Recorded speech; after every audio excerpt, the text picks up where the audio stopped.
You're asking us to wait when it took you like literally 30 minutes to name this episode. You actually named this episode, and it I was know a group effort. it was a group effort. That was the longest it's taken us in a while. I mean, we should have just named it "Bank Runs Continue." Nah, that's getting old. It's getting played out. I don't think so. I think the bank runs will continue. The bond runs are happening right now. No one gives a shit about bonds. There's people out there who give a shit about bonds. There's a lot of boomers out there that have an 80-20 bond stock portfolio that are shaking in their boots. I am proudly left side of the bell curve. Stay humble, stack sats. Ignore the bonds. Completely irrelevant. I have no idea even where to read those charts. Bonds failing is top of funnel for people getting into Bitcoin, so they're not completely irrelevant. Does like the average person own bonds, or like their pensions just own bonds and they don't even realize they own bonds? They have retirement accounts. They own a lot of bonds. That's what, but like, is it like actually in their account that they see it? Yeah, I think so. I don't have a retirement account. I just have sats. It's the best retirement account. There you go. Stack sats, not bonds. So I contributed to a 401k like the first couple of years out of college. I don't know what ever happened to that. That's like a worse form of being an open source contributor. Significantly worse. What's that? How do you not know where your 401k is? Quit the job. Just never followed up. I don't know. It was a bad joke. But why? You should find out where your 401k is. I'm gonna go search. I'm gonna go looking for it. Try and convert it to sats. Ah, what a week. How was your 4th of July? I love 4th of July. It's a great holiday. It is. It's a good time to remember, what our founding fathers actually fought for, and how much they put up at risk. They put so much at risk to fight for what they believed in and to fight for freedom. And I just feel like most Americans have forgotten that. Yeah, these people would be labeled go on. Treasonous, insurrectionist today if they were around. Yeah, exactly. Right. And nowadays, Americans can't even resist identity verification on Twitter for longer Twitter videos. It's true. But then, of course, July 4th, I love fireworks. I love barbecues, cold beers with friends. It's a good time. We had, I'm around a lot of family, so we had a little bike parade with all the kids, 20 strong, 2 accidents. But everybody survived. It's a good day. Good beach day too, down here at the Jersey Shore. Water was warm. Vibes are high. The 4th of July on a Tuesday is pretty treacherous because the weekend starts because essentially have 6 days of a holiday. It starts the Thursday before. It was a little bit crazy that they, and I'm one of those people that I feel like there's too many federal holidays, but July 3rd wasn't a holiday. It's kind of weird. I recorded a podcast on July 3rd. Like if July 4th is on a Tuesday, you should get Monday. I mean, they should at least close the banks on Monday. They already closed the banks on Saturday and Sunday. Might as well just make it a 4-day holiday. Yeah. I don't know, people need to move money, man. I mean, they keep adding new holidays. They might I don't know. It's weird. Federal holidays are an interesting microcosm, right? Because it's only a holiday for some people. There are people that always work on every holiday. Because there's people that expect, you expect to go out to the store or something on a federal holiday and be able to buy something at the store. Someone's got to work at the store. Yeah, the hot dog stand was open the 4th of July. Hot dogs. I mean, imagine closing the hot dog stand. It's like, oh, it's a holiday. We're not gonna sell hot dogs on the busiest day of the year. I'm gonna hit the beach. It literally is the busiest day. I dreaded 4th of July as a young hot dog salesman. The lines were treacherous. I like BGC Pin's idea. If we make every day a holiday, there'll be no more bank runs. Yeah, maybe that's how they bring it about. They're like, hey, we're just gonna go on a long holiday, 2 weeks. We're gonna close down the banks. Well, that's what Lebanon did. Yeah, it just wasn't a federal holiday. It was a bank holiday. Yes, that never Banks ended. only. They're still on their bank holiday. Worst kind of holiday. And they're burning down the banks because of it, saying, get back to work. We need our money. Shouldn't joke about it. It's no laughing matter. As you freaks can see, Larry Fink came out of the closet this week. Likes Bitcoin.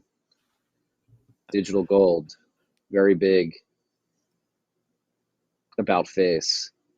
It's actually funny because last night I got dinner with a good friend of mine who actually works at BlackRock.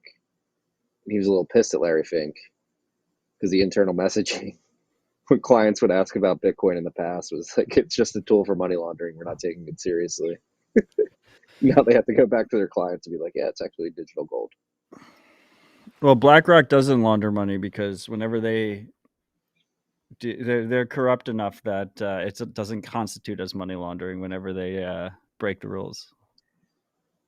Have you not been on Twitter? Did you not see my most viral tweet ever? Which one was that? It was about BlackRock essentially taking laundered U.S. taxpayer money in this Ukraine deal. No, I've initiated a soft boycott of Twitter since Elon locked it down. Yeah, he locked it down hard. It was what I expected, but it happened quicker than he unrolled it quicker than I expected, forcing you to log in to view tweets, and also increasing the effective shadow ban on non-identity verified users, limiting us to 600 tweets viewed per day. Yeah, he completely ruined TweetDeck too. They've rolled out like a new TweetDeck client. It sucks. And TweetDeck's for blue checks only. Still not as good as it used to be. It was You're perfect. You're part of the problem, Marty. You'll realize it sooner rather than later. But I'm trying to fight the good fight. Right now I'm Nostr only. At least I have been for the last 5 days. So come join me on Nostr, freaks. What client are you using? I'm using Primal. Primal.net. Great client. Incredible client. You know, I've always battled with it because for a decade I've had no social media besides Twitter. No Instagram, no Facebook, no TikTok, no Snapchat, no LinkedIn. Fuck LinkedIn. But I only had Twitter. And I justified it for all these different reasons or whatever.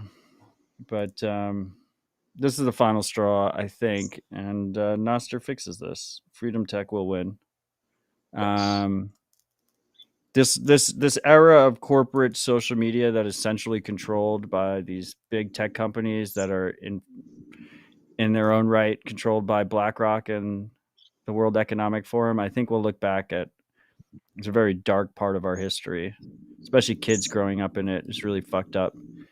And I think we talk about the power of independent news and independent media. I think there's also going to be a reckoning in terms of influencer culture and influencer incentives, because I mean, influencers are a key part of this problem. Like I think, the freedom tech movement is one of personal responsibility, and influencer incentives are the exact opposite. Influencers, want you to be completely dependent on them and rely on them for everything, because if you trust them blindly, then they can monetize you to their fullest. They are purely engagement focused. They have they'll throw out their principles to get a little bit more reach, get a little bit more engagement, to get their audience attached to them a tiny bit more. Are you trying to call me an influencer? I'm not referring to, this is bigger than you, Marty. Okay. But I think there'll be a reckoning. And, if you look at corporate media, and where are the broken incentives of corporate media? The main broken incentive of corporate media is that they're owned by who funds them. All the advertising partners and equity holders. And if you look at centralized social media, it is a similar landscape. BlackRock owns CNN, BlackRock owns fucking Elon, BlackRock owns Facebook. And if you speak out of line on the CNN, you get deplatformed and you lose money. And if you speak out of line on Twitter, you're going to get deplatformed, you're going to lose reach, and you're going to lose money. And it's a similar incentive structure. We're just watching it play out in real time, and it just hasn't been developed fully yet. So I do think there's going to be a bit of a reckoning, and it's going to take a little bit longer than people expect. What's your beef with the people of the Czech Republic? You've been calling out the blue checks. I don't know if I can support this. I love the Czech Republic, and the people there are great vibes, beautiful country. And Rob Hamilton makes a very good point in the comments that blue check Marty never rugged him on the Bitcoin park hat. So we are going to have a hat for you, Rob, when you come next week at the Lightning Summit. We look forward to hosting you. Rob is a blue check as well, so there's a little bit of Stockholm syndrome going on with blue checks. I saw that when Elon made his move, you and the other blue checks all retweeted that guy who was basically like, "Oh, like Elon's doing this to protect you against DARPA and the deep state." There's a little bit of cope there, Marty. There's a little bit of cope just trying to justify. Tom from Standard called me out. Your controller. I want to be clear there. Tom's an ally in that regard. I don't believe it was an intentional move by Elon to prevent the intelligence apparatus from scraping data to feed into their AI. They don't have to scrape data. He just sends it directly to them. Yeah. So you think that a guy who sends fucking rockets into space and is blanketing the atmosphere, blanketing the sky with his satellites is not connected to the deep state? He sets up government contracts. So that's like being in foreseeing consequence of the policy that it borked that, and now he could see it as a great opportunity to go to these intelligence agencies and be like, "Hey, yeah, pay me a contract deal, and I'll give you all the information you want." I can totally see that. But I thought that video was just interesting because it highlights how historically they've gotten access to that data to build those models and create these webs of association and list, if you will. Yeah, I mean, that was just a blue check posting his cope, and then other blue checks amplifying it to justify their decision. Yeah. But congratulations on your viral tweet, Marty. Bring it up, Logan, because I think it does tie into BlackRock. Did you see this? Max Blumenthal from the Gray Zone. He did a testimony in front of the UN. Yes, I did. I saw it on Nostr because I posted it there too. No, because you posted the Twitter paywalled version or the Twitter walled version, and then Gigi posted it with the beautiful highlight saying, "For those of us who don't have the mark of the beast." It's the mark of the beast. Interesting. False prophet. I got to figure out how to upload videos to Nostr. It's not easy on Damus. They never actually, at least from mobile, they never actually finish uploading. But no, I think Max Blumenthal from the Gray Zone, he sat in front of the UN, I think it was the Security Council this week, to give testimony on some deep dive investigative journalism they did to find the receipts on where the money's going to all this aid we're giving Ukraine. And there's many instances of misappropriation of funds. The one I highlighted in the tweet is Quoting Max, we found $4.5 billion worth of payments from the U.S. Agency for International Development to pay off Ukraine's sovereign debt, much of which is owned by the global investment firm BlackRock.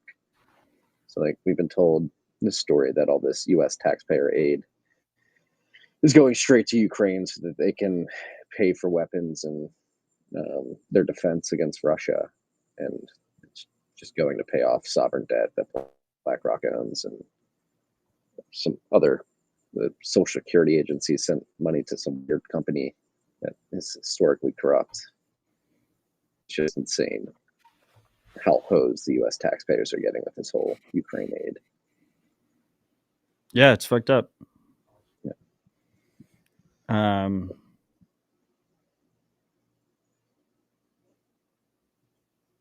Yes, that's why BlackRock shouldn't control our media as well. No, it should not. That's why we're the media now.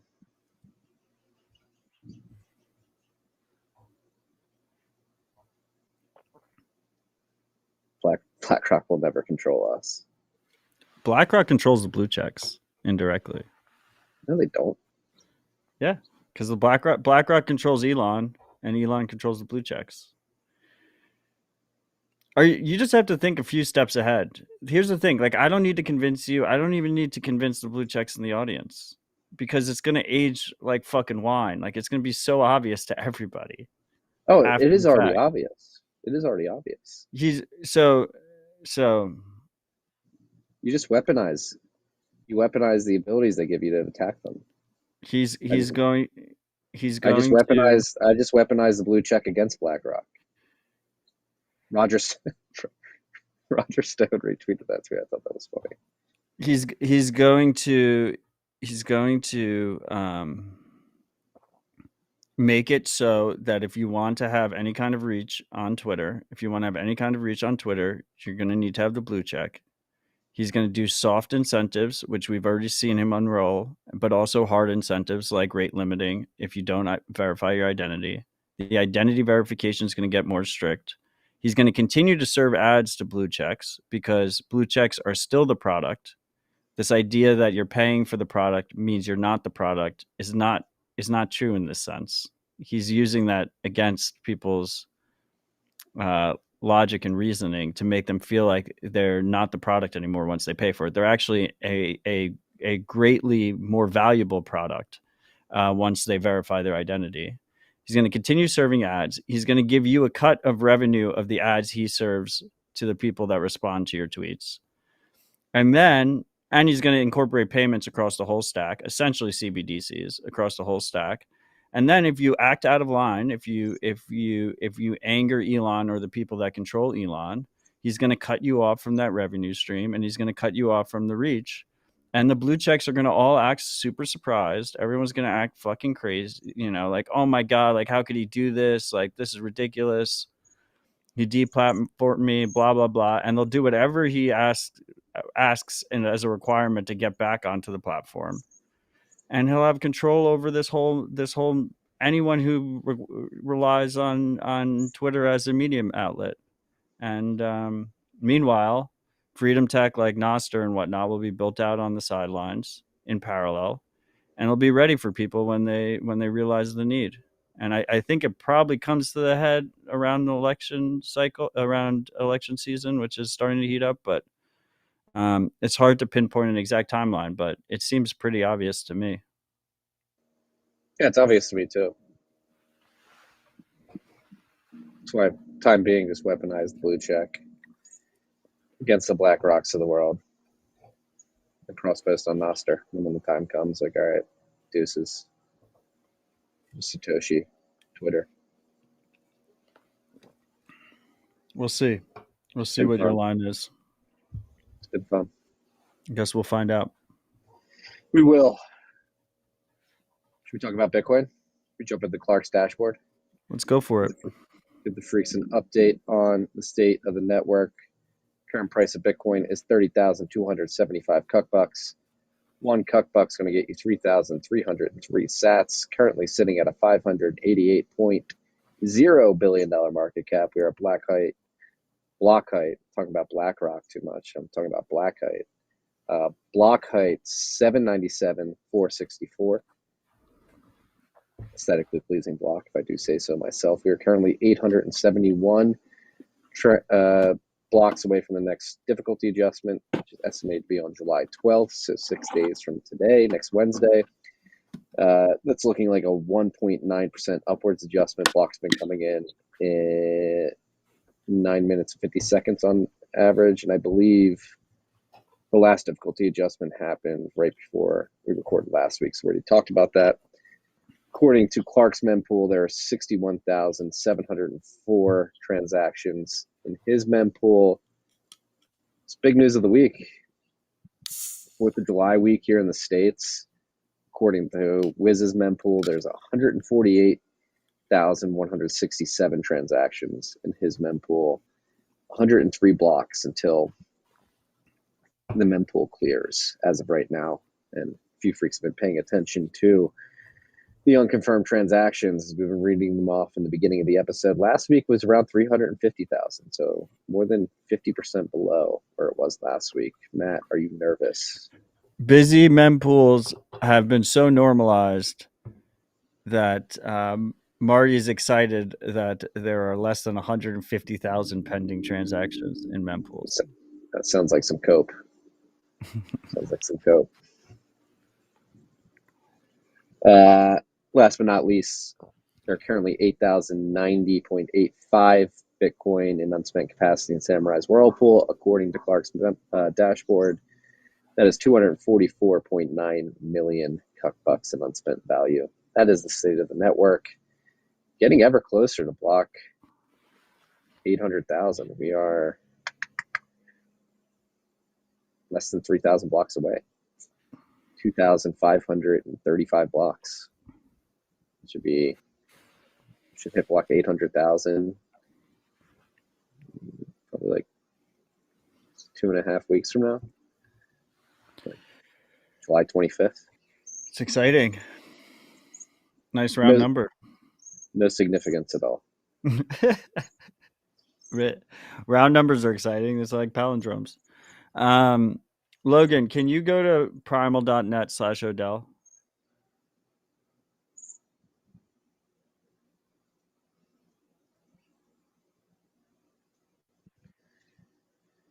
Marty, I posted a tweet of yours. I would like you to. Can you just scroll down? Can you read this? Can you read this tweet to the audience? I can't see it. Let me go. Primal.net/Odell.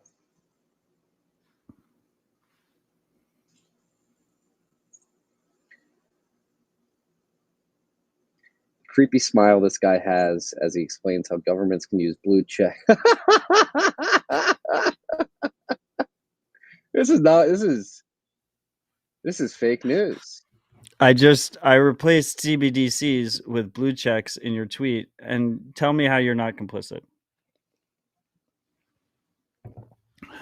I mean, yeah, CBDCs and Bluechecks are completely disconnected. The CBDC is way more powerful than the Bluecheck. Again, you have freedom of association with the Bluecheck. You can leave whenever. CBDC, you'll be forced. No, I just gave you a repost on Nostr. Okay. That's a false equivalency, though. I don't think so. I think there's a lot of equivalencies between CBDC rollout and Elon's Bluecheck plan. We're completely overblowing all this. Like, Elon can't force you to use his platform. They can force you to use the CBDC. No one's going to force me to use a fucking CBDC. We're going to try. I'm going to fucking opt out. I am too. I'm going to try too. That's what, actually, that episode I recorded a couple weeks ago with John Titus from Vince. He brought up a really good point, which is if the government, it would have to be the government, obviously, Congress labels the CBDC as legal tender in your business that turns down the CBDC to pay off a debt to a customer. Customer comes in to a bodega, buys a bottle of water, and they go to pay in a CBDC, and you don't accept it, like that's technically illegal. They offered you legal tender, you didn't take it, so they can actually take the water bottle and run. So long story short, whether you're a goods business or a service business, like you'll be forced to accept the CBDC if it's labeled as legal tender, because if you do not, technically according to US law, an individual can essentially take advantage. Like if you rendered a service and you ask to pay later, they go to pay in the CBDC, you don't accept it, they don't have to pay you at all legally. Like if that went to the courts and you're like, hey, they didn't pay me my money, it's like, well, they offered CBDCs and you didn't take it, and it's legal tender. So like, actually, no, you lost out on that potential sale. Just an interesting technicality. I mean, that's how fiat works. Yeah. And that's why, like, but that's why, like, non-cash businesses, like, but in the beginning though, Marty, like that's like what they're going to use for CBDCs are soft incentives. If you don't interact with CBDCs, you're going to be at a disadvantage to everybody else. That is going to be the main incentive to push people into using CBDCs. We are going to probably see it with helicopter money. Sign up for the CBDC wallet, you get certain amount of money that expires that you're not allowed to spend on certain things. And if you don't sign up for it and connect it to your identity, then you don't get that money. We're going to see certain, services and whatnot that you need to pay for with your CBDC. Probably mostly in the beginning, focus on government services, but there'll be all these different soft incentives. And we saw a pretty similar kind of situation in certain jurisdictions with vaccine passports, movement licenses.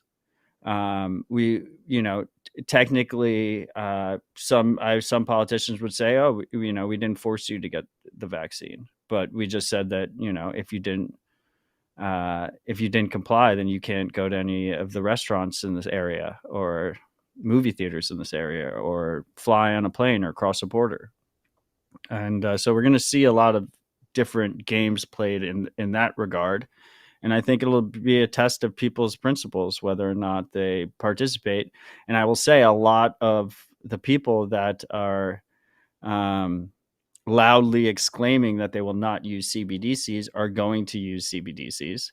And they're going to have many excuses for it. And there's probably going to be like a 15-minute Bluecheck video about the reasons why they're using it, and it's going to be retweeted and it's going to be part of the narrative. And Twitter will have its own CBDC wallet, and you'll pay for your Bluecheck with your CBDC after you scan your eyeballs, and life goes on. But I'm going to opt out of that shit. I believe it when I see it. Yeah, I'm actually pretty optimistic that the growing disdain with our government could hit a point where people are just like, no, you're not doing this to us. Could be wrong though. The people that like go to the store and pay with Apple Pay right now, and like Venmo and PayPal and shit, like those people, they're gonna decide like now that's the line. That's the line that's been crossed. People are not very happy with the government right now, which is a good thing. I mean, it would be better if we didn't have to be completely disgusted by our government. But I mean, you see the videos? Hunter Biden's doing cocaine on the White House balcony. Yeah, it's technically not a CBDC. I just paid with my Twitter wallet at the store. No. Well, Elon was tweeting about that today. Did you see that? You're not on Twitter. But he's tweeting about Twitter payments. There's a bunch of crypto bros talking about how stable coins would be better. Well, I have an item in the list that's about how Bitwage cut off USDC for Americans because of regulatory situation. And I think that's pretty relevant because We've talked about this in the past. This is this weird honeymoon phase with incredibly centralized, regulation vulnerable stable coins where government has just been very slow to react. Um, and we're starting to see the repercussions here, and this is where Bitcoin really shines, because Bitcoin makes a bunch of trade-offs so that it's not relying on any trusted third parties. So of course, if you have uh, a centralized peg to the dollar token, you know, people will find that useful to them if they don't have to worry about true censorship, which is censorship coming from regulators and governments, and we're starting to see this play out, and really USDC can go two ways. They could either get thrown in jail, or they almost become a de facto CBDC on their own. And I it's interesting because we say the word CBDC, right? But at the end of the day, what does that mean? I think some people would, including some of our friends, would have a very strong dictionary definition of what a CBDC is. But to me, in practice, what that looks like is a digital money that is surveilled and controlled. And if you look at most of our digital payment systems today, they already are. In my mind, the CBDC is already here. Most people have accepted it. Most people have preferred it. Most people choose not to use cash. They choose to use these surveilled and controlled digital payment systems. So yeah, I think the distinction between that versus a quote unquote true CBDC are not as extreme as people make it seem. Yeah, and as is tradition, when I'm recording from down the shore, have to give props to all the small towns that are littered with predominantly cash only businesses, forced to have cash on you down the shore. It's a beautiful thing. Most places don't take cards down here. I would agree. The power of convenience is very powerful, unfortunately, for most people who will get cattle herded into the Panopticon. Until they get burned. When people get burned visibly, like when their hands are on fire, they figure it out. And we just have to have the tools and education ready for them at that moment. Yeah. It's not going to be until they go to the butcher, try to buy a steak, and the CBDC wallet or Venmo or Apple Pay says, "Excuse me, sir, you've had too much steak this month." You're going to be like, "What the hell?" You take it from here. Not a soundboard, but it should be a soundboard option. I mean, while Marty is getting arrested, I'm going to open the list. We had Kraken this week was forced to turn over data to the IRS, KYC data on their users, full transaction history, full identification information. It's not clear if it's U.S. users only, or if it's global users. But Kraken fought this and they failed. Coinbase has previously fought this and they failed. That was almost 5 years ago. And it just goes once again to show the dangers of KYC. The KYC itself is the illicit activity. That people should be aware of the trade-off they are making when they are signing up for one of these centralized regulated services and providing their identification information. It could leak. It could be forced to be shared, like this is happening right now, under being compelled with a gun to their head. And I would just reiterate one last time that the way I look at it is Bitcoin isn't KYC'd. It's the individuals that are KYC'd. They're added to lists with their identifying information and their transaction history. And if you are going to use one of these services, it's imperative that you learn how to use privacy tools and you learn privacy best practices on Bitcoin to reduce your exposure in these types of situations. But yeah, this is disappointing to see. This is not surprising to see. This will happen more often. And usually in the history of governments, lists are the first step towards more drastic actions such as confiscation and imprisonment. The first step, if you are trying to persecute or target a group of people, is to organize them into lists. It's a very common tactic. Are the cops still there? Yeah, it's a volunteer. It's a very small island. It's a volunteer fire patrol. So it should end now. Yeah, it's over. No, yeah, completely agree. Shout out to Kraken for letting their users know this. So yeah, if you've traded more than $20,000 on Kraken in It's like a most calendar people. year between 2016 and 2020, they're going to be giving your information to the IRS. Another thing to note too, going back to Bitwage, if you do for whatever reason have a USDC balance on Bitwage, you have until July 13th to do something with it.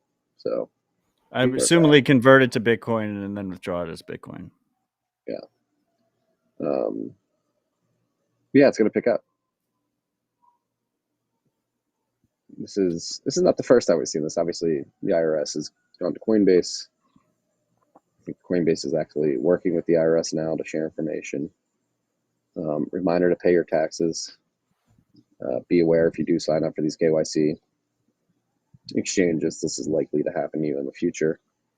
Try to get in to Bitcoin in no KYC fashion. Sell your goods and services for Bitcoin. Use BTC Pay Server as an invoicing tool. Mine Bitcoin if you can. Go to your local meetup where people are known to exchange cash for Bitcoin sometimes. Or exchange Bitcoin for cash if they're cash poor. There's ways to get around the KYC panopticon. There's relatively easy ways. I think lowest lift is selling your goods and services for Bitcoin. I agree. I was just laughing at Yellow's comment. Yeah. Also, to level 99 Slacker, if you want this hat, you have to come to Bitcoin Park in Nashville and shake my hand, and I will give you a hat and verify that you don't have a check. Beware. Next up on the list, we've got Houbi had a data breach, almost leaked KYC information of 4,960 whale users. How do you almost leak? They KYC probably data? the data probably leaked, and they're just saying it didn't. But yeah, It exposed a set of credentials that enabled access to the crypto exchange's cloud storage, putting user data at risk for a prolonged period of time. Yeah. So Since this is June the other side 2021. of the it's the other side of the KYC coin, proverbial coin, is when you give this information to companies, it will either or both be compelled to governments or leaked and hacked by malicious actors. And that's one of the reasons why KYC doesn't work to actually stop criminals, is because criminals will use stolen data, or they will use bought data, because they can buy verified accounts from people in emerging markets that are living with very little money, and any kind of money that comes into their family's coffers is well worth it to them. So they'll sell their verified account for $300, $500, $600 worth of Bitcoin.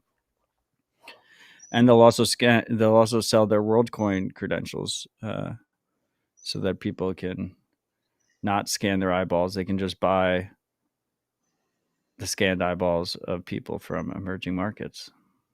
Yeah. And so with this Houbi situation, the way they're framing it is that a white hat hacker discovered the vulnerability in their AWS cloud setup, basically downloaded the data, told Houbi, and then is telling Houbi that they also deleted the data. But there's no way for them to prove that the data hasn't been accessed by a malicious actor. So you just got to operate under the assumption. No, I mean, if you read the piece, like, they can prove via AWS that the data has only been downloaded once, and it was by the white hat hacker. You just have to trust that white hat hacker actually deleted the data, which you really can't trust. You can't prove that at all. Fair enough. Just operate under the assumption that if you're one of the whales on Houbi, your data has been leaked. And probably the non-whales too. Like, what is it? Just a different area? They only dox their high value accounts on that bucket. Probably. Yeah. What does it take to become a whale on Houbi? I don't know. What do they consider? Apparently on Kraken, what it takes to become a whale is 60 million sats, or whatever that conversion is of 20,000 a year. 20,000. Yeah, it's like 2/3, 66 million sats. Like, just think about that. Like, the government is essentially laundering billions of dollars for BlackRock in Ukraine, but they justified inner courts, which are supposed to be fair, that regardless of criminality, every user that transacted more than $20,000 a year on Kraken needed to be doxxed to them. Like, they don't know. Like, those people might have paid their taxes. Most of them probably did pay their taxes. But they're just assuming criminality of anyone who transacted more than $20,000. And with inflation, $20,000 isn't that much anymore. But yeah, billions of dollars gets a pass. It's a one-way street. It doesn't only get a pass, it's the government doing it. Like, we wouldn't have had proof of the receipts of the U.S. government laundering $4.5 billion to BlackRock in this one transaction. Could have been more to BlackRock for all we know. It took an investigative journalist to do some deep research to actually find information and bring it to the American people. It's not the government sharing these receipts too. But you pleb, you transact more than $600 in your Venmo account, better be sharing that with the government.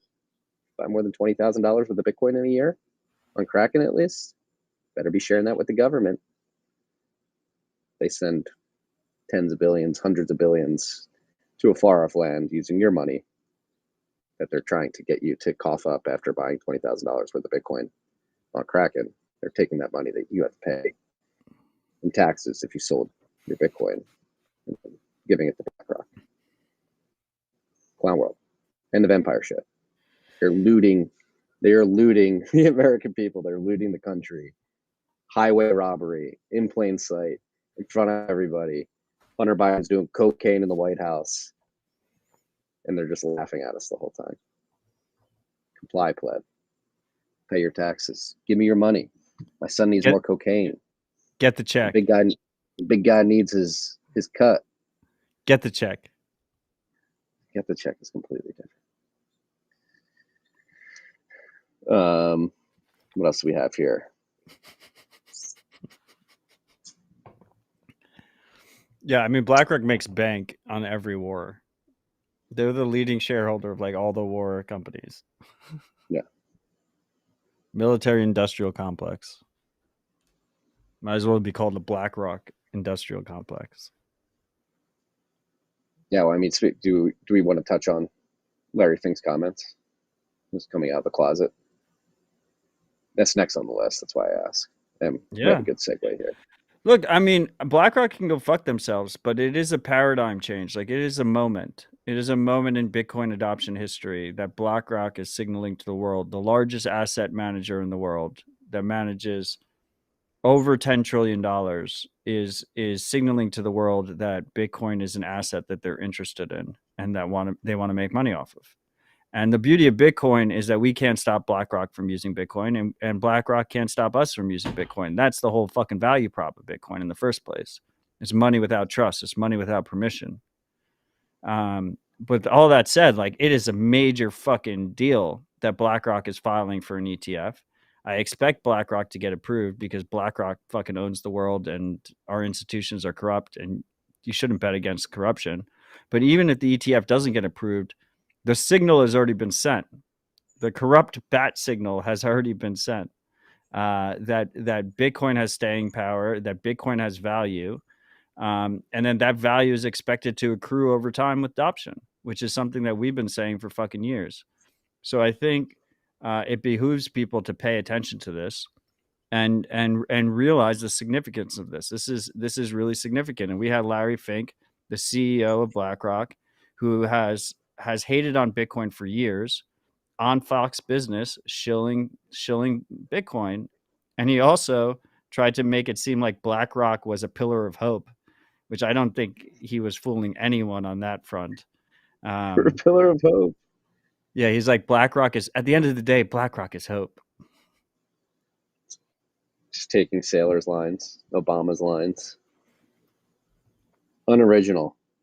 No, and let's be clear here. It's highly unlikely that Larry Fink and the upper management layer of BlackRock have all individually come to the conclusion that, all right, Bitcoin's cool with us now. It was definitely driven by their clients who were banging down the door saying like, hey, we want access to Bitcoin. And if you don't give it to us, we have to go somewhere else. So it's probably most likely a purely capitalistic move where BlackRock's like, all right, our clients are going to go elsewhere. We didn't provide this to them. So let's just do it. Let's just eat crow and give it to them. I mean, I don't really see the distinction, right? Because that's the whole Bitcoin thesis, right? Yeah. What did Bitstein say? It's like it's a game that you have to play. You have no choice but to play the game, Yes. because of greed. And every actor in Bitcoin is assumed to be a greedy actor. That's why Bitcoin works, is because most of our institutions are based on this idea that people will be benevolent, which is insane. But Bitcoin is based on this idea that people will be greedy and selfish. And when people are greedy and selfish, it makes Bitcoin more robust, not less robust, which is insane. It's a fundamental shift in how you build the foundation of something as important as money. But yeah, I mean, you don't think like Larry's got to have his own personal bag? Like, of course he has his own personal bag. You think like he was in board meetings at BlackRock 6 months ago when they were developing their plan to release their ETF, and he wasn't accumulating himself behind the scenes to make as much money as possible? That would be to assume some kind of benevolence, or like, of course he's going to be greedy and have his own bag. I mean, he definitely has his own bag because he's so fucking rich. And he's probably got like a diversification play where it's like, fuck it, like, I'll just buy a little bit of Bitcoin because I have so much money anyway. Might as well buy some just in case it catches on, you know? He's definitely got a bag. Yeah, and I wouldn't be surprised if there was like some, who knows where they were at what level of the organization, right? But that's also part of the Bitcoin thesis, is that individuals within BlackRock had bags first, right? And they encouraged across the org to start moving into Bitcoin, right? That is a key aspect, I think, of the Bitcoin thesis, is that once you have Bitcoin, you want to see Bitcoin succeed. You have a direct financial incentive to see Bitcoin succeed. Agreed. I mean, that's one thing we noticed at Great American Mining. Is when we were going to shill oil and gas companies, we found that there were these like freaks in like middle management who were Bitcoiners, and would come to us like asking like, all right, how do I sell the higher ups at this oil and gas company? It was always interesting. Freaks, Bitcoiners are everywhere. But this is staying on the BlackRock and the ETF and all this news. All the TradFi ETF guys are all hot and bothered over this ETF. And I just thought this was an interesting thread back and forth between Nate Geraci, Eric Balkunas, excuse me. And it's really interesting just to get a perspective of how the TradFi like ETF salesman is thinking and their view on the BlackRock ETF. And I'll just start with this tweet. The big irony in all this is most crypto people see the ETF as boomer mainstream TradFi, when in fact the ETF is the real disruptor and disintermediator. This was the point we made after the dumb Matt Damon commercial. Spot Bitcoin ETF could make the last crypto Super Bowl. They still don't get it. Like, and I think Larry Fink was signaling that too on Fox Business News. Like, we see it as digital gold, which is certainly true to an extent. Like, it does have properties that are akin to gold. However, these people think that like an ETF coming, scooping up a bunch of the supply, and allowing people to access Bitcoin at lower like exchange fees, like 50 bips instead of like 100 to 150 bips on a Like 10, purchase. it's like 10 bips, right? Like 0.1%. It's 10 bips. Yeah, 10 bips instead of 50 to 100 bips that you'll pay on a typical exchange right now is the disintermediary. Like, hey, lower fees on your buys, when in the long run, like those fees are negligible in terms of their effect on the value appreciation of the sats you're buying. You're not even and buying again, sats if you buy the ETF. You're buying a fucking IOU. yes, well, it can be taken in kind by partner brokers. You just need to have a Approved. blue check and you can withdraw it. You have to have a black check. You need to have a black check. But no, it's really interesting because I do think this ETF crowd doesn't understand like the P2P nature of Bitcoin, the layers that are being built on top of it. They do view it as this digital pet rock that, like, if it just sits at a Coinbase, in a Coinbase account and in an ETF, like, it's all it can do. They don't even recognize the power of Bitcoin as collateral, actually using it as a bearer instrument as an individual. Yeah, I mean, I think most don't still. There's thousands of us, tens of thousands of us, maybe. Maybe hundreds of thousands, probably less than 1 million in my opinion. I actually had this conversation last night. I think it's like 50,000 or less. Yeah. That actually understand. Well, it depends. Are we talking about self-custody or actually using Bitcoin for payments? I think like somebody who understands self-custody, like how the difficulty adjustment works, like what is the hash that allows you to add a block to the ledger, how does the Lightning Network work, what are Xiaomi emit. But like if you're, I don't think you need to know all, like, no, it's like, where are you going to classify it? I mean, I think someone who is, once again, one of my favorite memes, the IQ bell curve meme. If you're left side of that bell curve and you're just zapping sats on Nostr and you're sending Bitcoin payments on Nostr, like there's people that maybe quote unquote understand Bitcoin better than you that just never spend Bitcoin. They're not using it as an actual censorship resistant digital cash. They're using it as a censorship resistant store of value, which is fine.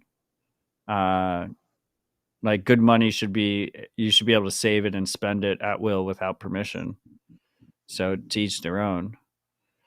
But I mean, if I think about it, it's like every meetup we have, our monthly free meetups that we have at Bitcoin Park, we're like averaging, like, in the bull market, we were averaging like 250 people. In the bear market, we're averaging like a little under 200 people. We have a food vendor that we onboard to Bitcoin, and they accept Bitcoin at our meetup.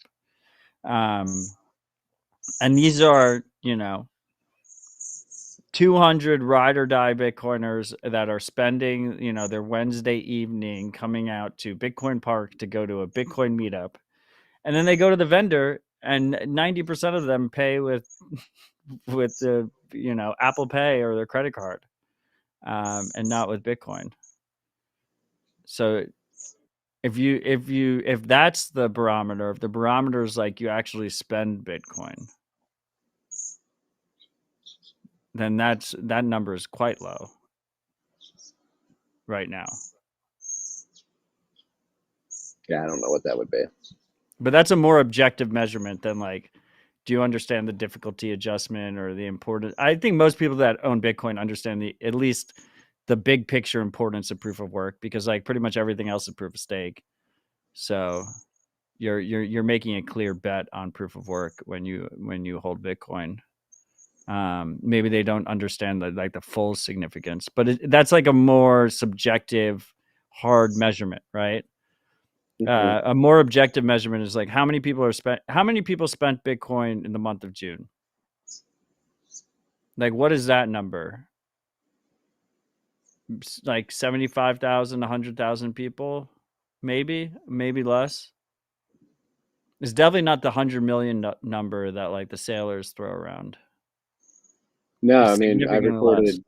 I recorded with Sam Wooters from River last week to go over his research report, and where Bitcoin stands in the grand scheme of the global payments industry. And part of that report was trying to guess how many people actually hold a material amount of Bitcoin. I think he came to between 50 and 80 million people. That's his estimate, according to the research he did. Yeah, but that's you're including the overwhelming majority of those people are holding custodial Bitcoin IOUs. They're not holding Bitcoin, right? That's the Well, conflation. That's where the conflation happens. Like, there's a whole group of Bitcoiners that will include anyone who owns the ETF as holding Bitcoin as Bitcoin users. Like those, they're Bitcoin IOU users. They have Bitcoin price exposure with custodial risk.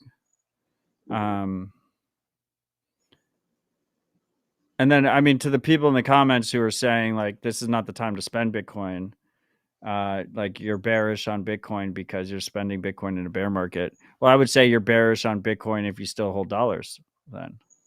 Because if you don't hold dollars, you have to spend Bitcoin.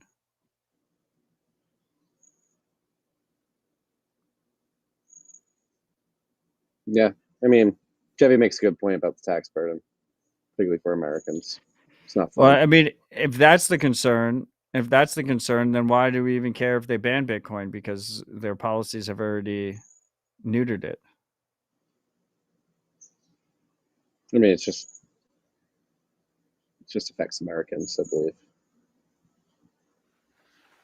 So, The tax policies are definitely incredibly burdensome. yes.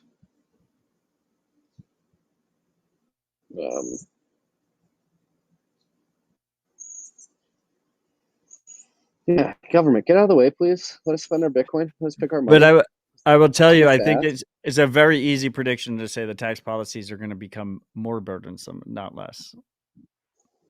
So be aware, freaks. You think Biden makes it to 2024?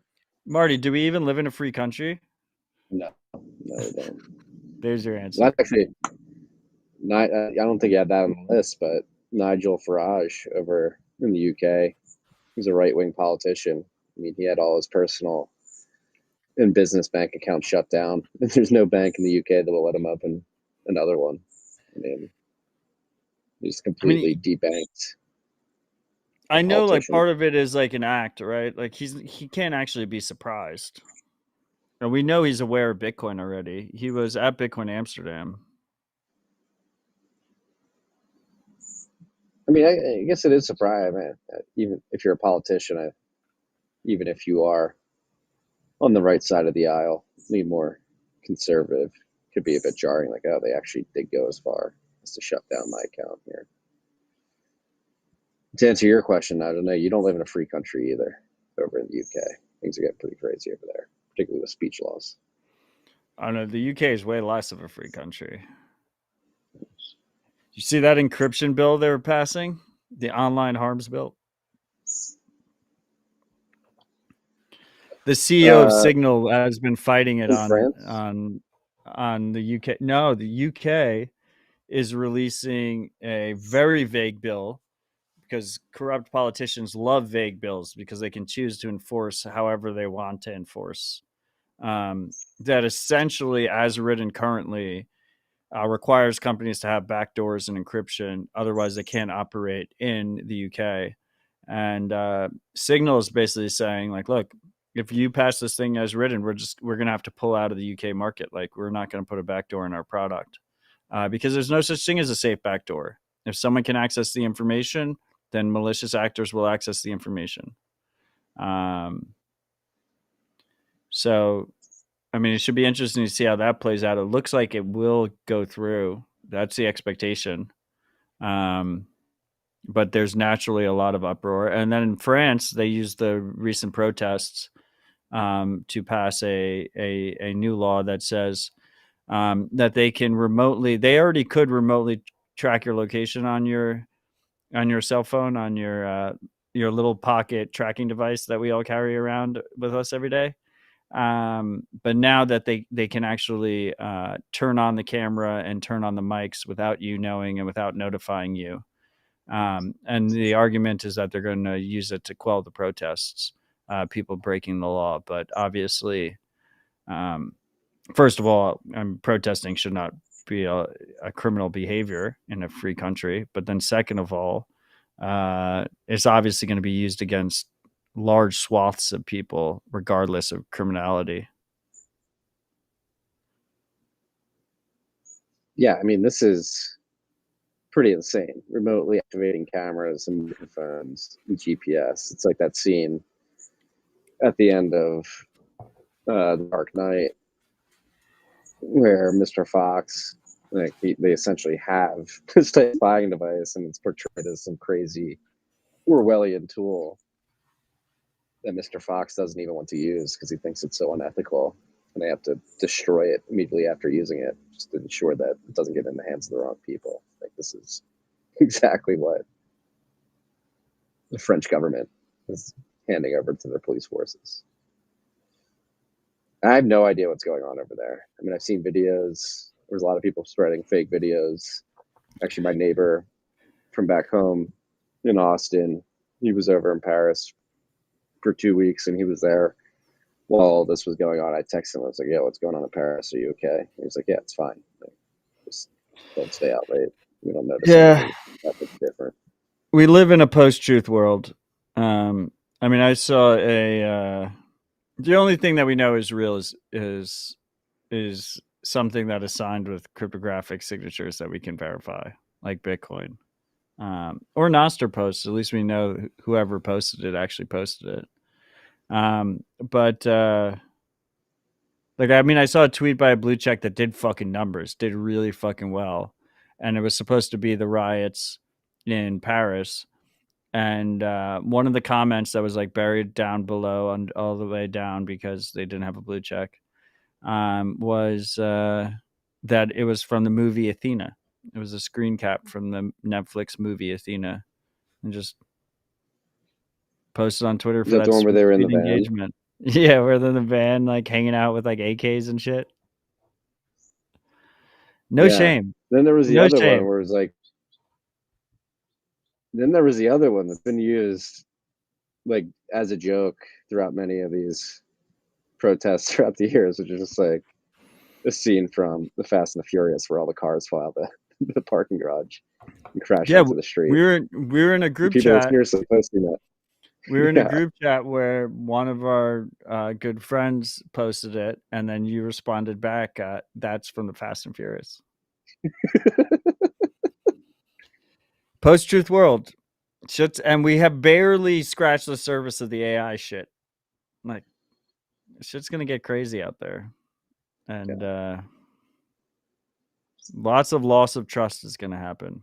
And as the loss of trust happens, tools that are trust minimized should have greater significance, and people will realize the need there and rush into them. Is my belief, essentially. Yeah, I highly recommend, as you lose trust, lose the ability to have any trust in the digital world, just go touch grass. You can trust what you can see right here in front of you. Physical interactions in general. Space. I've been averaging like 20,000 steps a day down here. It's been great. How do you track that?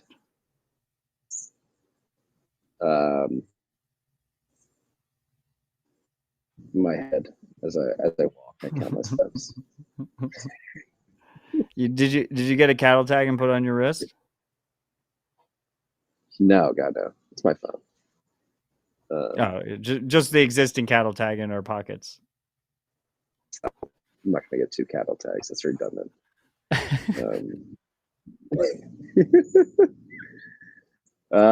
We have software updates before that was used from last week.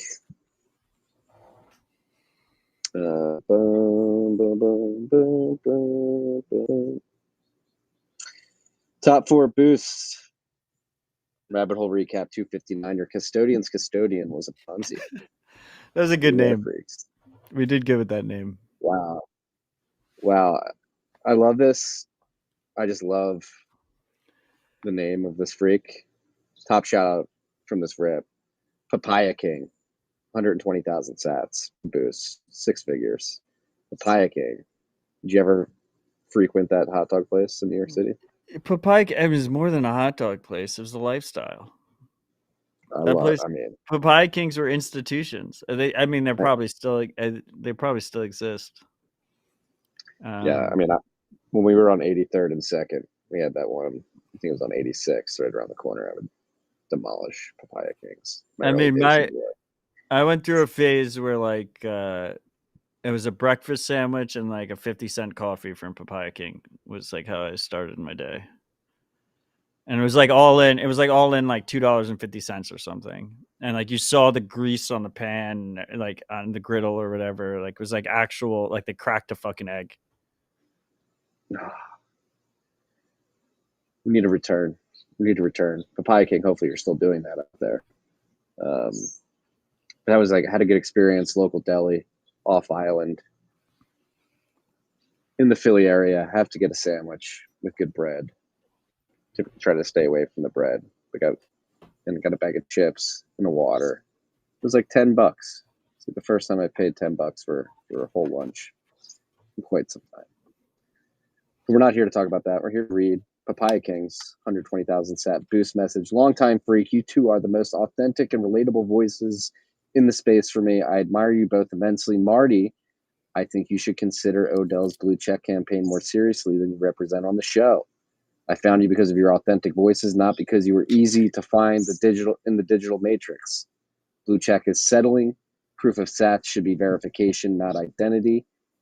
I don't want to see resentment between you two. Long live RHR, stay humble, and stack sats. Dicky! Heart. Great advice, freak. Great advice. There's no resentment. And I'm not downplaying. I do view Marty is a brother. I'm not angry at him. I'm disappointed. Yes.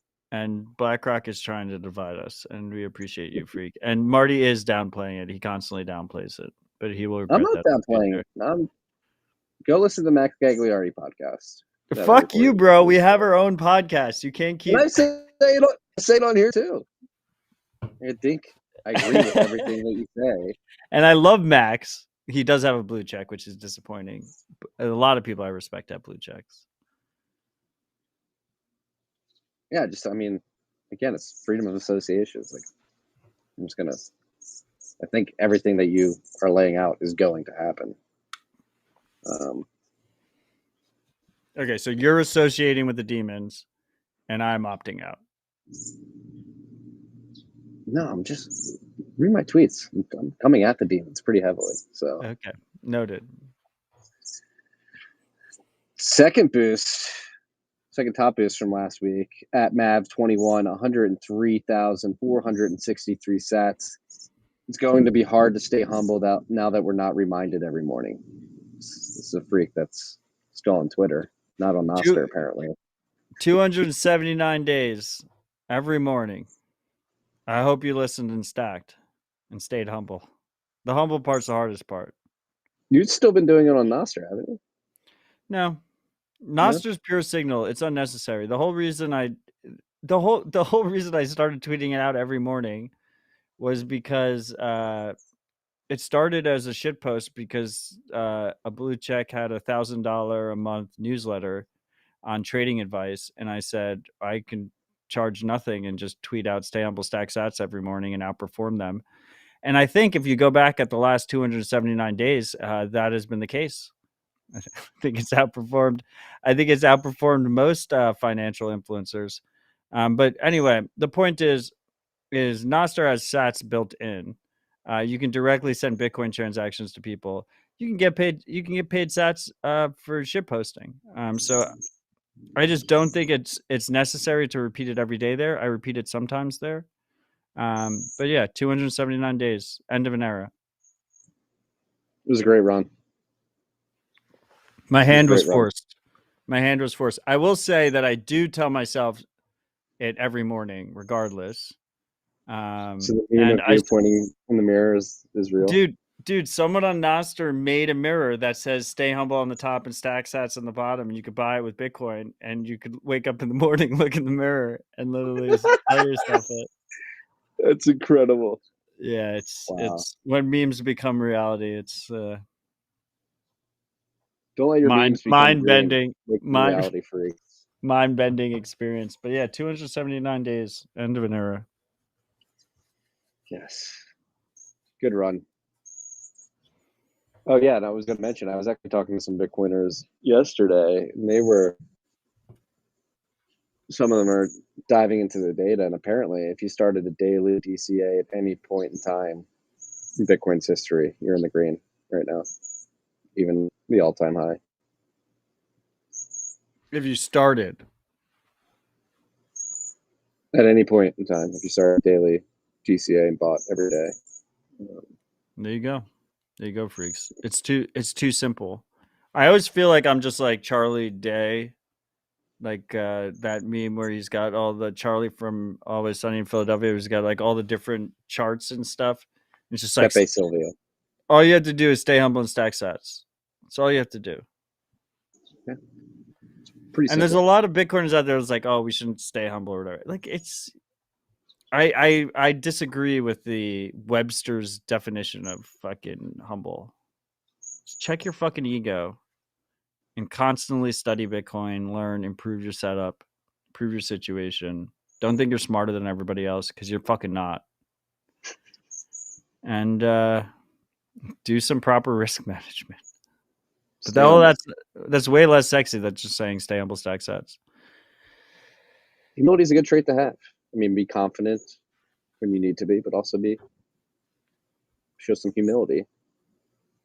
Nobody knows what the hell Bitcoin's going to do. They just know that if you stack sats consistently, and don't get wrecked. You have the humility to recognize that you don't know what's happened, so you don't trade on leverage. You don't try to get yield. You're going to be fine. 3 at 6 figures and above at Mahu 93, 100,000 sats. I've been listening for a couple years, so this boost is long overdue. Thanks for everything you guys do week in and week out at as much signal as possible. I wouldn't be where I am now without you guys. I'm hoping to meet you all soon. If you make it out to a Chicago BitDev, stay humble and stack sats. Peace and love. Great advice. Look forward to meeting you too at Chicago BitDev. We will go to Chicago BitDevs. Also, by the way, just to the freaks who are annoyed at Marty's audio quality, he has a new mic on its way. Is it deprecated since? No, you're good. Okay. Speaking of device, at Eric99 comes in at the fourth top boost from last week's rip. 50,000 stats. Stay humble. Stack sats. Great advice, Eric. Thank you. Top 4 boost of the week. Thank you, freaks, for contributing via Podcasting 2.0. You get much joy out of reading all these boosts.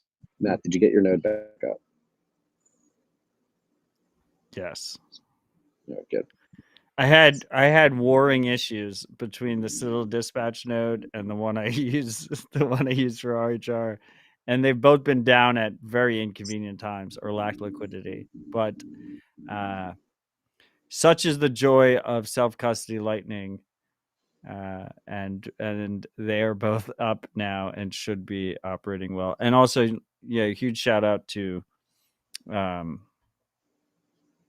the ZBD crew for getting me. They manage Fountain's custodial wallet, and they got me a direct channel, so I do appreciate it. Thank you, guys. Shout out to the ZBD team. ZBD. ZBD is there. Ignitions. Yeah.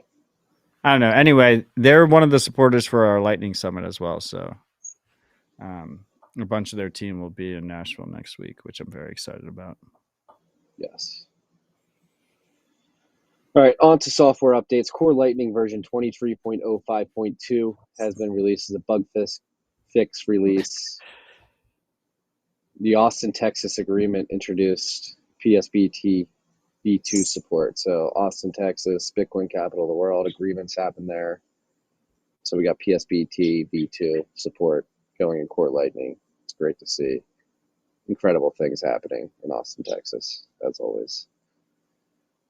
Next Bitcoin version 0.0.94 has been released. Not seeing anything crazy there. Okay, I'm going to get this right. Amethyst version 0.64.0 has been released. They got a logo. They got Cashew token support. Very interesting in UI changes. So Amethyst, Nostr client for Android devices. See that they're implementing Cashew, Xiaomi Cash. Love to see it. Is that a first in Nostr?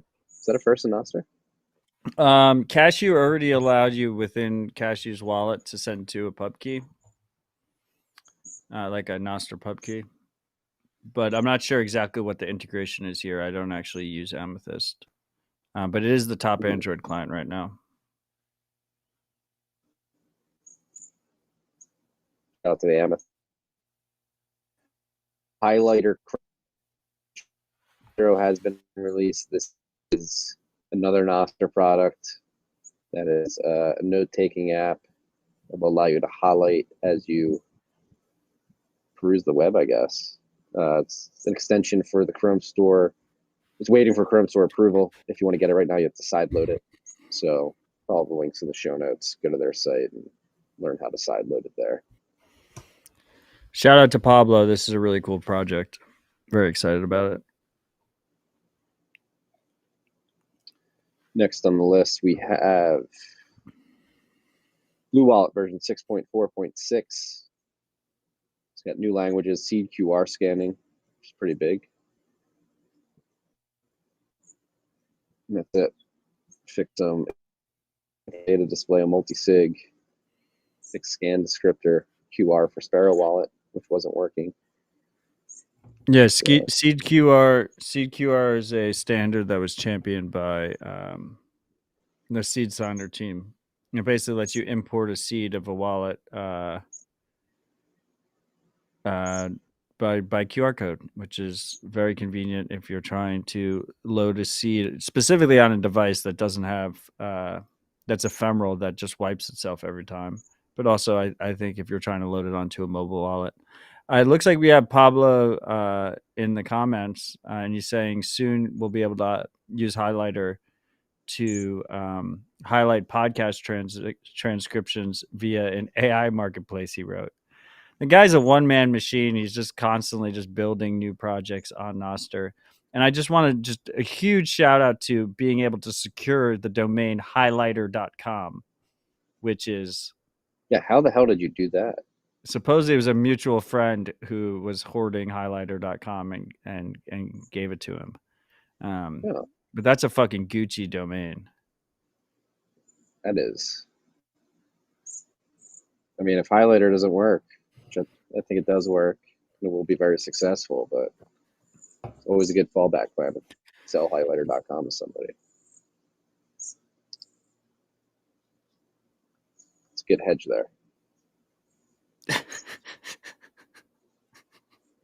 Arcade version 0.2.0 beta has been released. Blinded DMs are available. In their notes, they say we're probably a few months away from this feeling like a very solid drop in replacement of Telegram.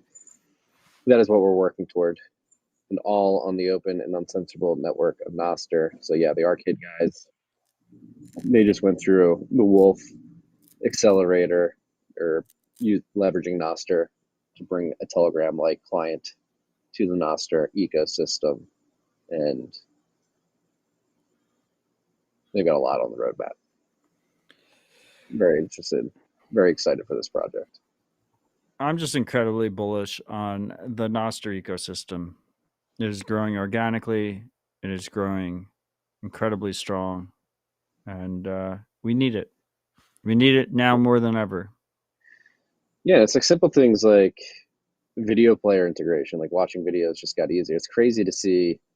And I saw, I think Dan Held was talking shit because like the monthly active users on Nostr, people are looking at the charts or like jumping. There's been like a 20% retention rate from the all-time highs earlier this year, which is still pretty high. It's a pretty high retention rate, but I just go through my Noster experience. Like I downloaded Damus beginning, I think it was like February of last year. I created my private public key pair on Noster, and I played with it for a few days and was like, this isn't good yet. Then I came back in August and I was like, this is actually pretty good, but still wasn't on it every day. And like over the last 3 months, I've been posting, liking, retweeting every day because the experience has just increased massively over the last 14 months. And it's crazy to see how quickly it's getting better and better. Look, it takes time.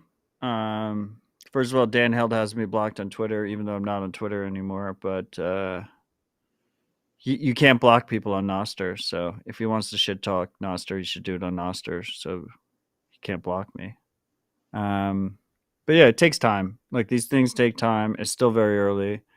But it's improving incredibly quick. And I will just say, obviously, it's a microcosm, and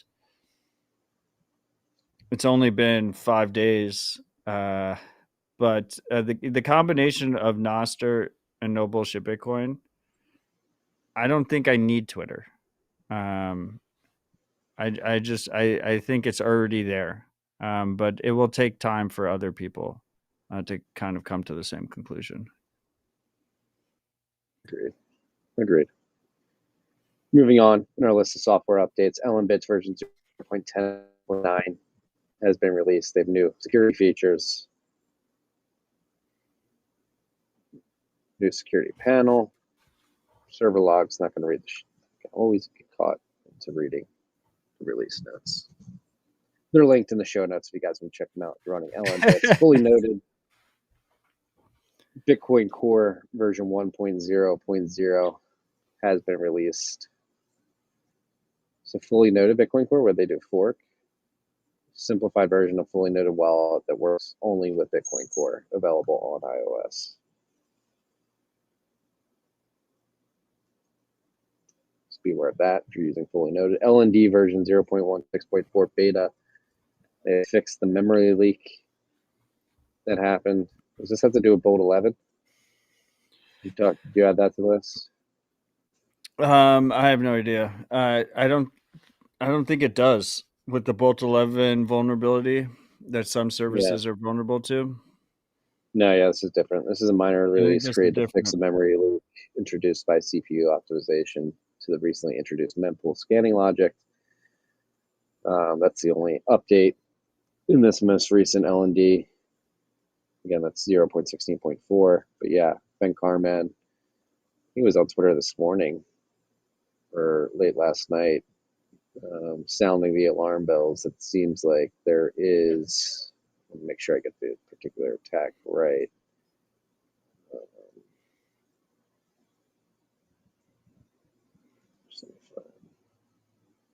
Did you look into this at all?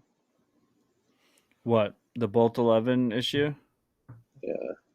My understanding is that some services just aren't checking the actual payment hash that it was a valid payment.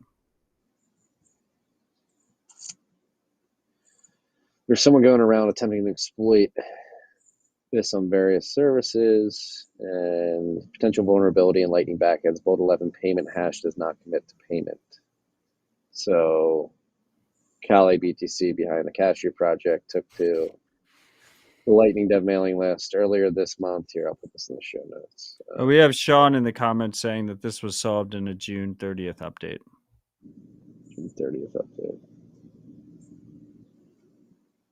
Okay, that's good. People are trying to exploit it now.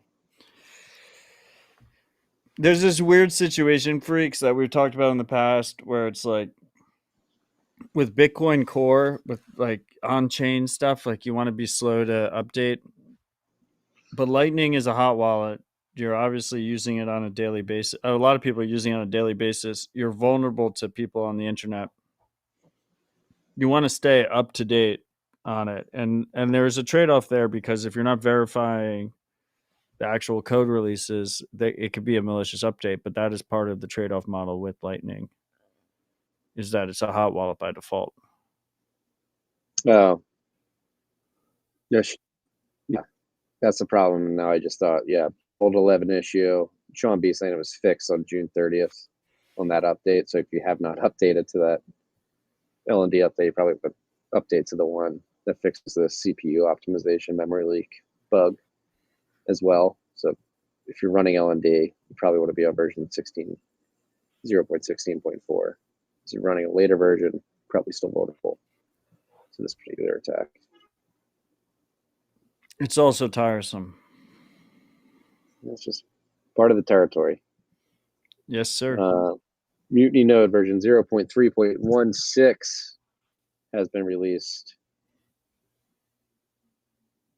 So we've got, oh my God, I keep reading show notes. Go check it out. UDK Core F1 and SCB have been integrated. The release notes, they're in the show notes. Yes. Mutiny node is a prepackaged LDK BDK based package, so you can have all their features, and it's completely open source, and you can build on top of it. Yes. Pretty cool. The Lightning Orb version 0.21.16 has been released. This is the first time I've seen this project. Orb is a cross-platform Mac, Windows, OS X, iOS, Android application for managing an L&D or core Lightning node. Features bulk payments, an editor, API, app store, node automation, engines, and more.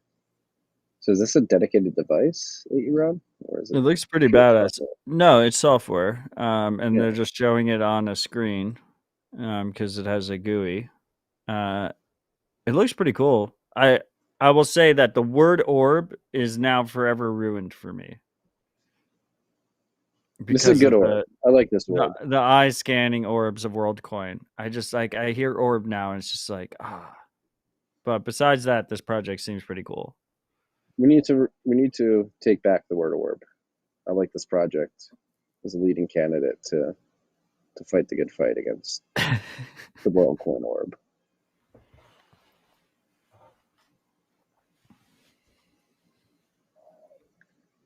What else do we have here? Nostercheck.me API open source code has been released. It's Nostr backend server for media upload, NIPO 5 validation, and much more, written in TypeScript. I'm going to get verified. What's up with the purple checks? Is it okay to be a purple check? Yeah, purple check doesn't require identity verification. Okay. It just says that you own a certain domain, that you own a certain website, and it verifies based off of that. It's just a simple JSON file that you put on a website.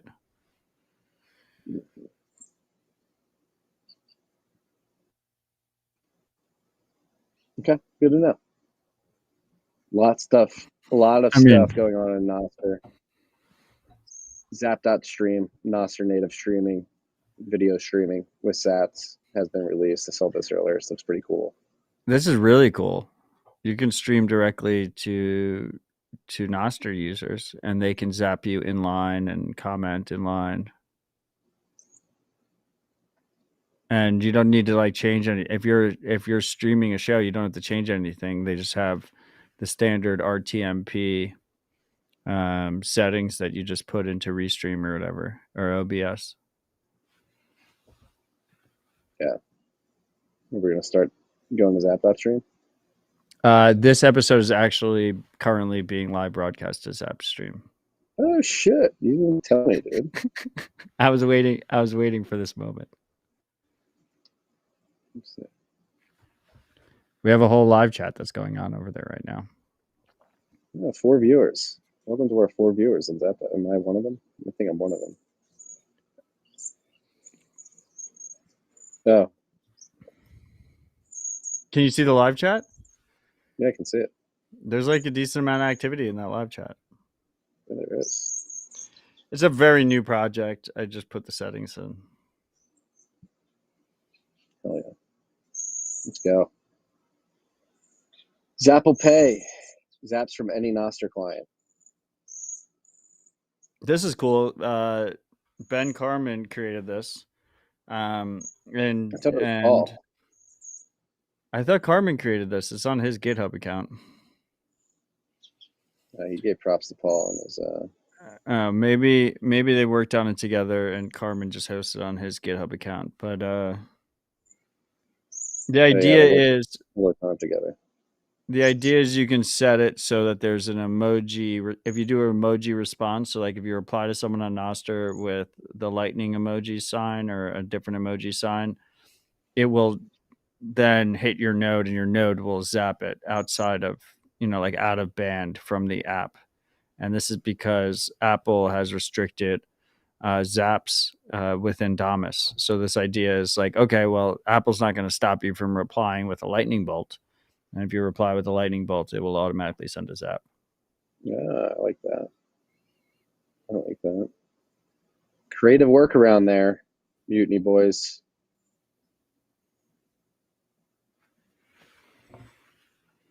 What do we got here? Life finds a way. Always does. This list is so long, I like having trouble finding everything. Bitco added support for Taproot Musig 2 on their Bitcoin hot wallets. So it's good to see. I think one of the cool part about something like this is like, this is the thesis, right? Like, it's not even ideological. BitGo is one of the like Segwit 2x people who tried to take corporate control over Bitcoin. But at the end of the day, like, they're going to adopt Bitcoin features that save them money. And Musig 2 does. So they did it. Good on them. Good on them. BitPack, this is cool. Publicly auditable cooperatives on Bitcoin, Super Testnet, JB55. I think this is just Super Testnet, right? I think it's Super Testnet only, who's the head of FOSS at Pleb Lab in Austin. Dude's a fucking legend. Pretty cool. I feel like he's constantly shipping. Him and Pablo, like two peas in the same pod. Yeah, he's always hacking. So if you go to bitpack.org, bitpac.org, it essentially allows you to create co-ops, which is sort of what like the DAO people are trying to do.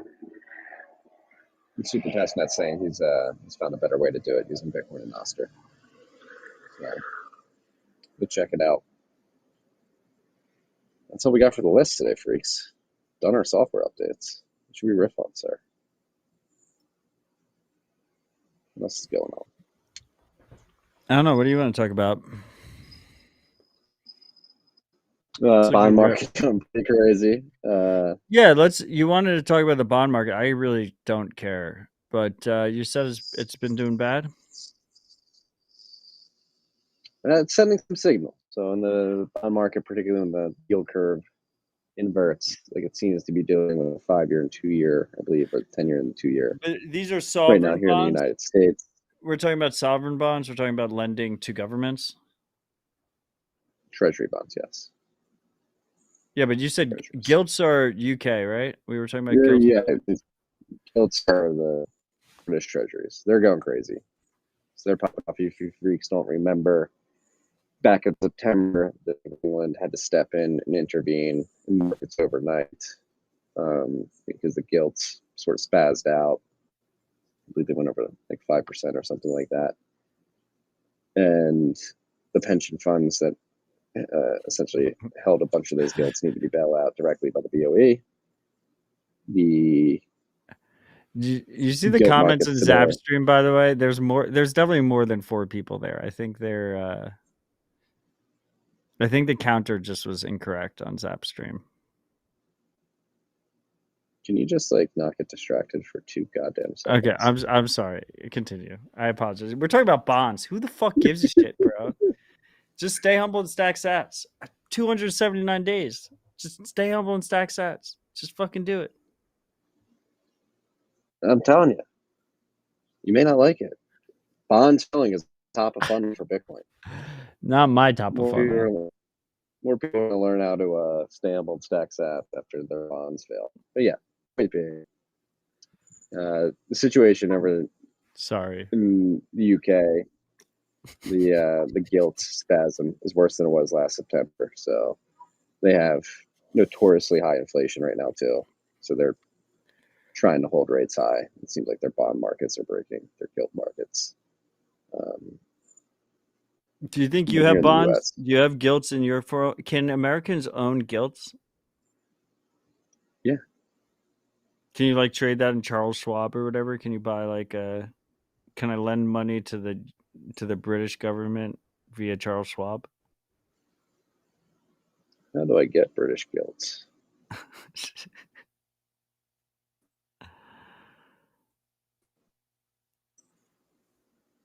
In the U.S.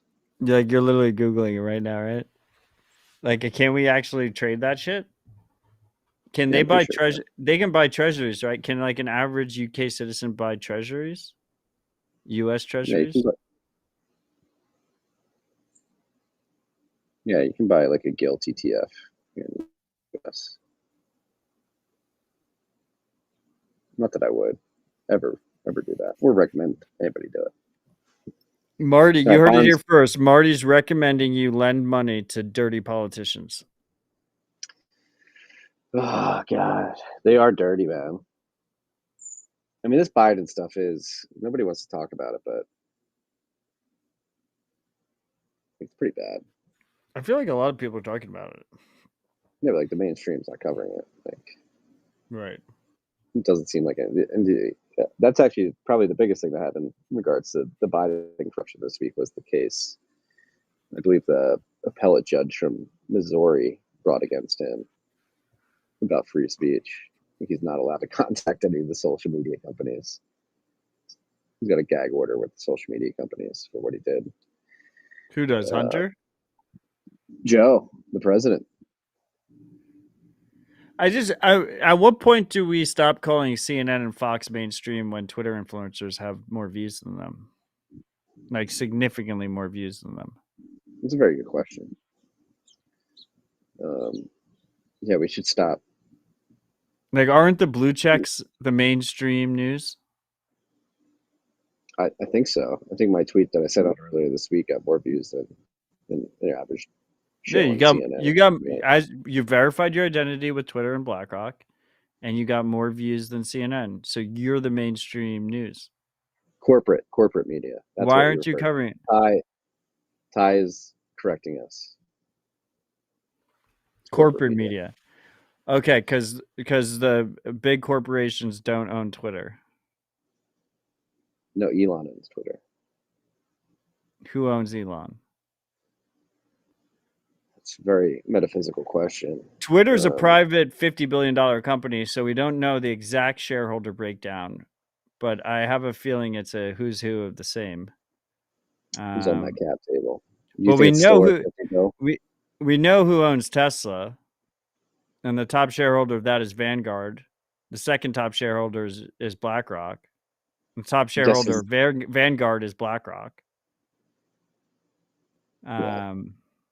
And SpaceX is also a private company, so we don't know the exact breakdown of their cap table.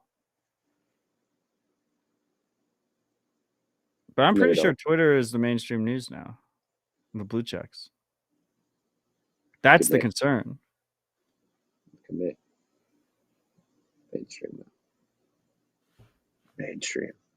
I am your corporate press overlord. Yep. Because I got my Bluecheck. That's the point. Okay. Look, pull this tweet up. That's the fucking point. This is Bidenomics. Bidenomics, a noun. Bidenomics is about growing the economy from the middle and the bottom up, not the top down. It's an economic vision where we make smart investments in America, educate and empower American workers, and promote competition to lower costs, help small businesses. This is a tweet that was sent out by the Vice President of the United States, Kamala Harris, an hour ago. They're literally trying to create their own term, Bidenomics. They're trying to become meme themselves to some economic fucking minces. It is pretty funny when boomers try and meme. They do a Yeah. really poor job. It's bad. It's so bad. Like, this is the state. Like, they think this is like good posturing politically. We're going to create a term called Bidenomics and give a bunch of meaningless platitudes. It's about growing the economy from the middle out and the bottom up, not the top down. An economic vision where we make smart investments in America, educate and empower American workers, and promote. Wait, middle out is competition from Silicon Valley TV show, like the middle out encryption? The compression, yes. Compression, yeah.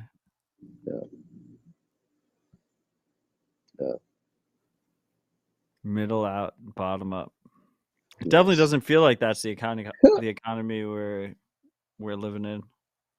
Logan, your algo is funny. The top response for you is Sasquatch wearing a shirt that says, "I am more believable than 81 million votes."